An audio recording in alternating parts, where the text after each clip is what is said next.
你好，这里是由飞科电器冠名播出的《新视野》，欢迎收看。6月25号，第4届诺贝尔奖经济学家中国峰会在云南昆明举行。借峰会之机，本台记者对2位诺贝尔经济学奖获得者进行了面对面的专访。2位经济学家从各自研究的领域出发，为中国经济把脉，就如何看待中国经济新常态，以及云南如何把握住区位优势进行创新发展，如何激活创新潜能等方面的问题，展开了多元的解读。诺贝尔奖经济学家中国峰会始于2013年，论坛汇聚以诺贝尔经济学奖得主为核心的全球顶尖经济学家以及优秀企业家，旨在搭建中国与世界深度对话的平台。本届峰会的主题是区域经济的创新发展，中国与南亚、东南亚区域合作，由云南省政协、新华都商学院、北京大学国家发展研究院主办，云南省人民对外友好协会承办。今年峰会请到了2名诺贝尔经济学奖获得者，分别是埃德蒙·菲尔普斯以及埃里克·马斯金。埃里克·马斯金1950年出生于美国纽约，现任美国普林斯顿高等研究院教授。马斯金的研究在当代经济学最为基础的领域里做出了卓越的贡献，其中包括公共选择理论、博弈论、激励理论以及机制设计。2007年，诺贝尔经济学奖被授予了埃里克·马斯金等3名美国经济学家，表彰他们在创建和发展机制设计理论方面所做的贡献。马斯金最突出的贡献是将博弈论引入机制设计，该理论有助于经济学家、各国政府和企业识别在何种情况下市场机制有效，何种情况下市场机制无效，帮助人们确定有效的贸易机制、政策手段和决策过程。此外，这位诺贝尔经济学奖获得者还培养了一大批活跃在世界各地的一流经济学精英。在中国，很多著名的经济学家都师从于马斯金，如著名的马斯金的6大弟子，包括中国与世界经济研究中心主任李道奎、清华大学经济学院院长钱颖一、经济学家许成刚、白崇恩、王义江以及邹腾。As we know that you got the Nobel Prize for your laying foundations for your mechanism design, right? That's right. Yes. Could you give us some simple example to help us to understand the principle of your theory? I like to use a little example of dividing a cake as an illustration of mechanism design. Suppose that you have a cake that you want to divide between 2 children, Alice and Bob, and your goal is to divide the cake fairly between the 2. You might think that you've cut the cake equally, but Alice might think that Bob's piece is bigger, or Bob might think that Alice's piece is bigger. So this simple mechanism won't work where you cut the cake. So the question is there a mechanism which will solve the problem despite the fact that we don't know ourselves how the children see the cake? And it turns out that there is a very simple but ingenious solution. It's called the divide and choose method, where one child cuts, say Bob cuts the cake, and the other child, Alice, chooses which piece she takes for herself. And this solves the problem. Let me explain why. When Bob is cutting the cake, he has a strong incentive to cut it in such a way that from his point of view, the 2 pieces are exactly equal. Why? Because if one of the pieces is bigger, he knows Alice is going to take that one and he'll be left with a smaller piece.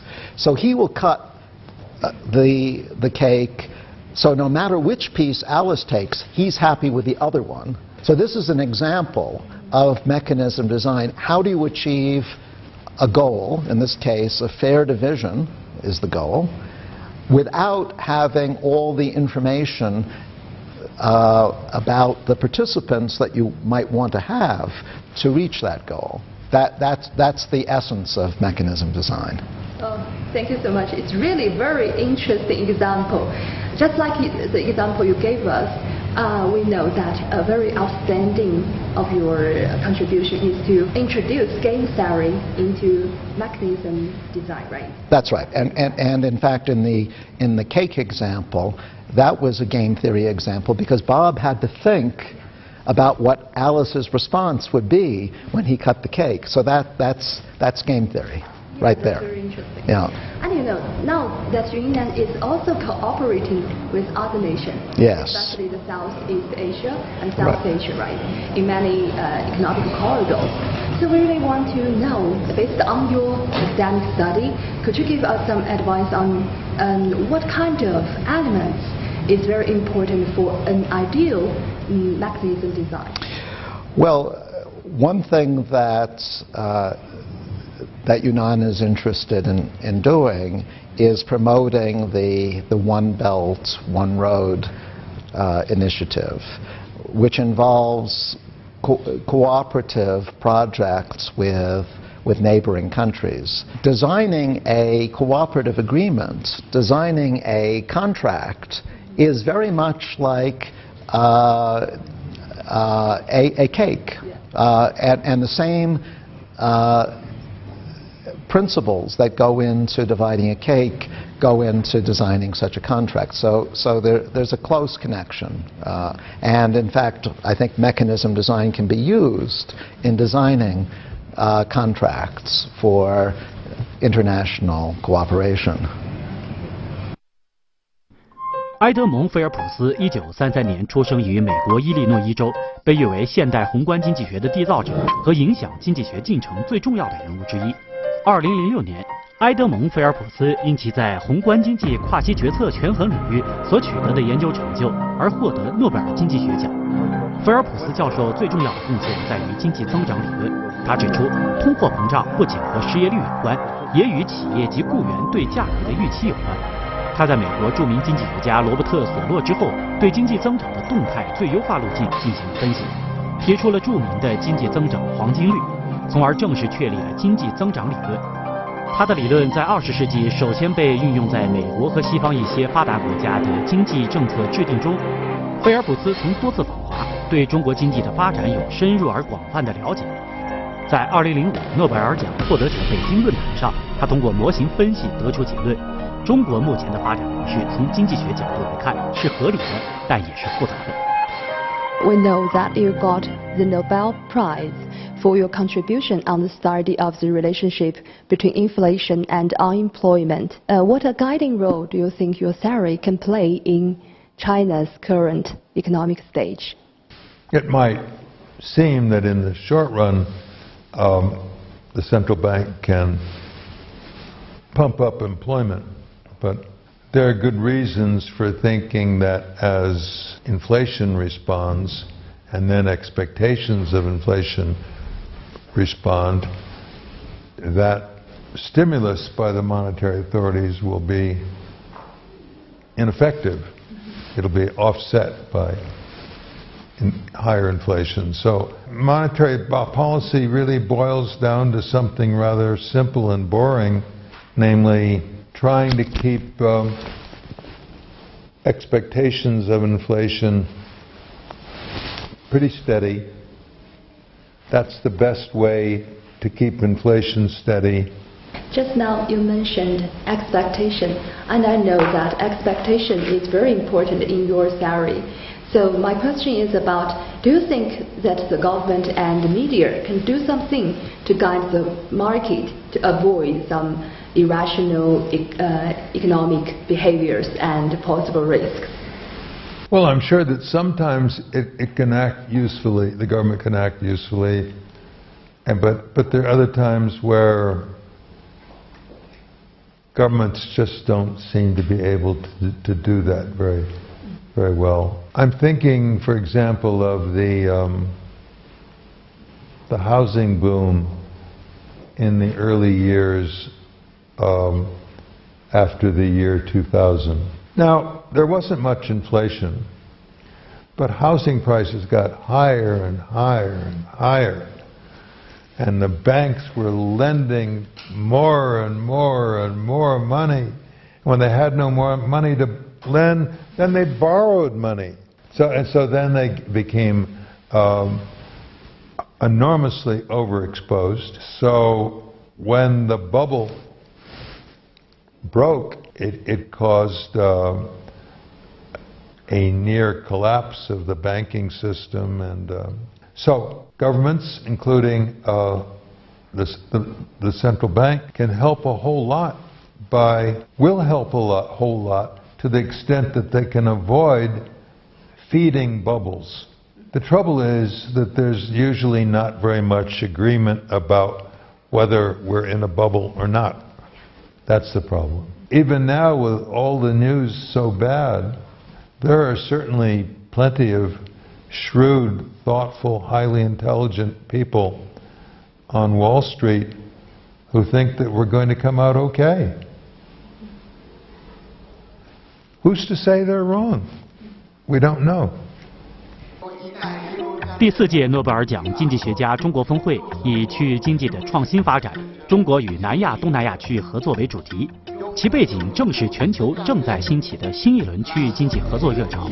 诺贝尔经济学奖得主埃里克·马斯金和埃蒙德·菲尔普斯在会上结合自己的研究领域与中国国情做了精彩的发言。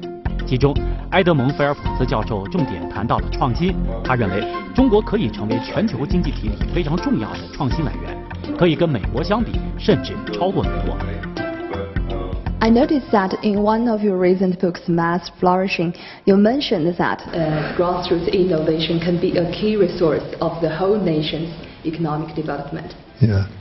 So why do you think grassroots innovation is so important? Because it's really found a very new perspective.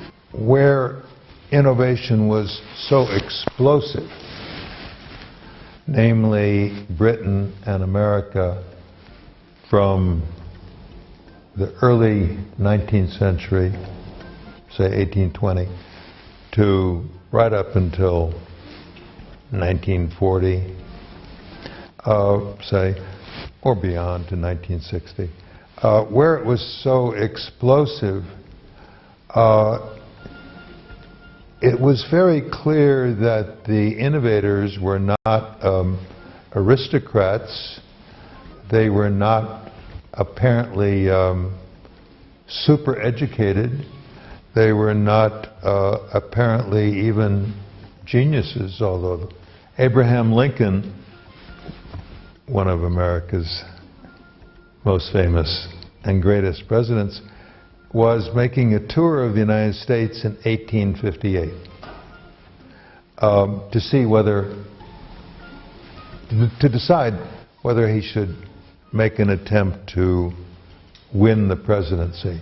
And he noticed something extraordinary that he wasn't prepared for. He said, why, in young America, there is a rage, a perfect passion for the new. That meant not just consumers, but presumably also people producing things who were passionate about producing a better product or producing it in a better way. Everybody seemed to be playing the game of making things better, finding new things.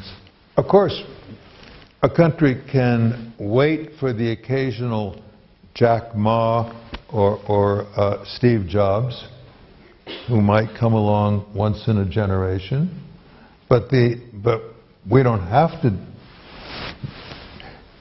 do that. We can try to cultivate an economy, try to encourage a culture, to use a word I probably shouldn't use, but try to encourage a culture of experimentation, exploration, but above all, imagining how things could be different.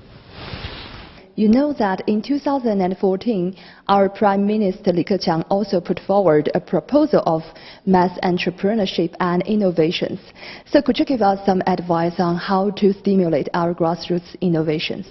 Probably the most important thing to do is to try to turn back the attitudes and beliefs that seem these days to be getting in the way of innovation. In some ways, the most serious instance of this, the most serious problem here is that there's been a kind of a new ethic of protection that's grown up in the West. There's this idea that if somebody starts a company, he or she will have to take care of the employees for the rest of their lives. Will have to protect them, make sure they don't forget their umbrella and everything. And if that doesn't always work, well, bring on the government. So make it so that it shall be a function of the government to protect companies. Not only don't let them fail, but don't let them lose market share. Don't let them suffer a decline of sales. What happens when that kind of ethic takes over? Well, then if some innovator or person who would like to be an innovator has an idea for a product which will succeed only to the extent that it takes business away from the existing company, then the person contemplating the innovation is going to say, wait a minute, if I succeed, the government will come in and bail out the existing firm, I'll lose all the sales I gained, and I'll fail. There's not room for me in this industry because the incumbent firms, the ones already established, the established firms, are being protected by the government. 埃里克·马斯金则发表了主题为“公私合营与政府支出限制”的演讲。他认为，在非常大的工程和项目中，公共部门可以承担私营部门所不能承担的风险。其次，由于项目涉及到公共产品，公共部门参与能够使所有人受益，能够确保充分地提供这些公共产品，也可以确保这些公共产品能够得到财政支持。但在演讲中，埃里克·马斯金特别强调，在 PPP 模式中，政府应该对开支进行限制，控制成本。Now China has experienced a period of new normal, right? Under these circumstances, a lot of local governments, they are promoting actively public-private partnership. Yes. Right. Also including Yunnan province, of course, to achieve a long-term, stable and effective cooperation between the government and the public capital, social capital. What shall we do? One point that I made is that we can't think of the governments as being entirely monolithic. Government itself is made up of different parts. For example, in Yunnan there's the provincial level government, but there's also the city level government. And those two levels of government may not have the same objectives. And so it's important, if the city is undertaking a public-private partnership, perhaps constructing some new roads in the city, that they have the right incentives to take on projects which are good not just for the city but for the whole region. And I suggested that one way of doing that is for the provincial leadership to put spending limits on city governments so that they don't choose projects which are going to be too costly for the whole province. That's one of the conclusions that I came to. 云南虽然地处中国西南边陲，但作为中西部地区的重要省份，与老挝、缅甸、越南毗邻，国境线长达4060公里。在“一带一路”战略中，努力成为面向南亚、东南亚辐射中心，定义了云南未来发展的新坐标。而“一带一路”战略的实施，将使云南省从对外开放的后方转变成前沿，在国家整体对外开放、安全、能源、交通等战略格局中，将起到重要的、不可取代的作用。两位经济学家对云南的区位优势以及怎样借势发展，也进行了独到的分析。As we know that the theme of this summit is regional economic innovation development, what kind of geographical advantage do you think Yunnan has, and how could we take advantage of that? Kunming was part of the Silk Road. It's always could be viewed as facing the West. So there is presumably in the genes of people born here a kind of orientation towards contact with to the south and to the west, and trade with them and exchanges of ideas. And this is my first visit here, but it's obvious that one geographical advantage is the beautiful environments, the mountains, the water, the weather. All of these are very attractive, not only for the residents but for tourists. Also, Yunnan is blessed with other natural resources, minerals, tin. I think it will be important going forward that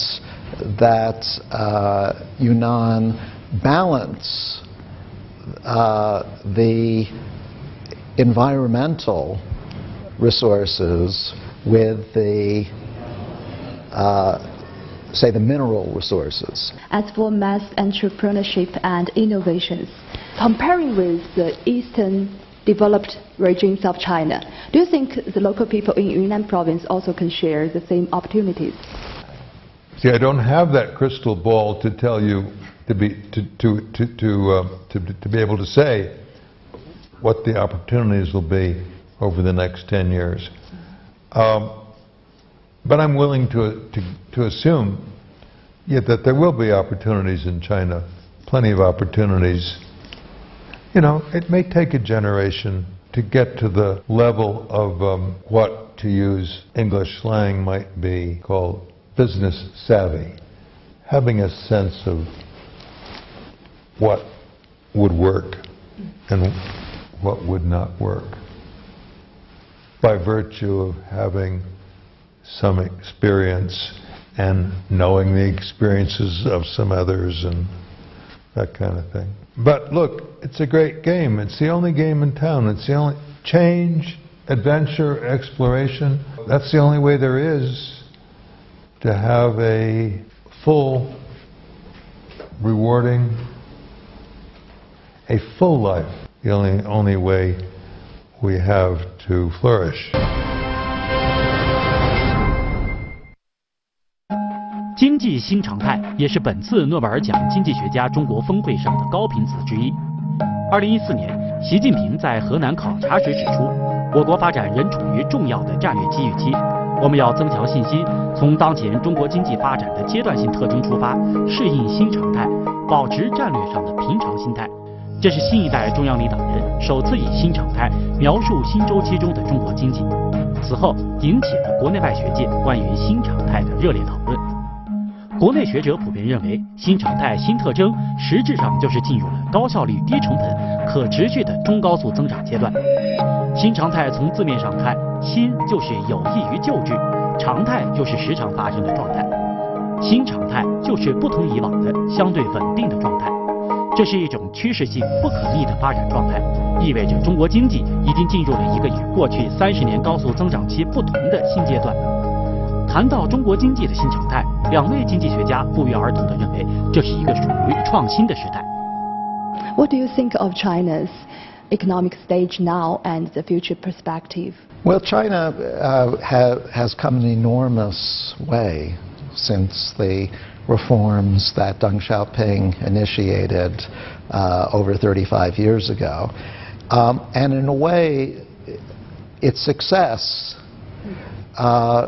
makes it harder to keep up the same pace of improvement.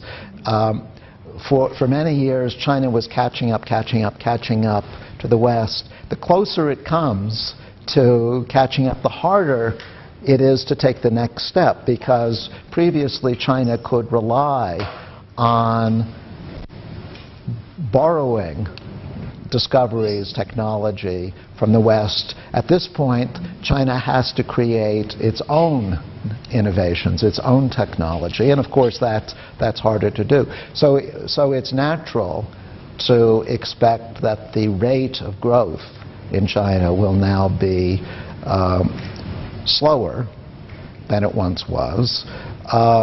But I think for the long term, the prospects here are bright, as long as China keeps in mind the factors that allowed it to get to this point, which is liberalization of markets, letting markets do a lot of the work, promoting competition, and promoting entrepreneurship. It was inevitable that the largest gains to be obtained from urbanization, industrialization, and an export push were going to be exhausted at some point. They can't go on forever. They can't keep on accumulating higher and higher and higher. These gains from reallocating resources, putting people in cities where they can communicate easily with each other, putting workers into factories and office buildings, those gains are inherently going to take the economy only so far. For sustained economic growth, there's got to be sustained innovation. 世界是不断变化和发展的。埃德蒙·菲尔普斯以及埃里克·马斯金两位经济学家，正是因为在前人经济学的理论基础上进行了修正和补充以及创新，登上了世界经济学领域的巅峰。而如今，对于中国经济的未来，云南的定位和发展，也需要我们不断的刷新认知和梳理知识。两位经济学家带来的多元化的思考，值得我们深入的领会和研究。感谢他们远道而来，为我们奉献了一场异常精彩的思想盛宴。好的，这里是由飞鸽电器冠名播出的新视野，下期节目再见。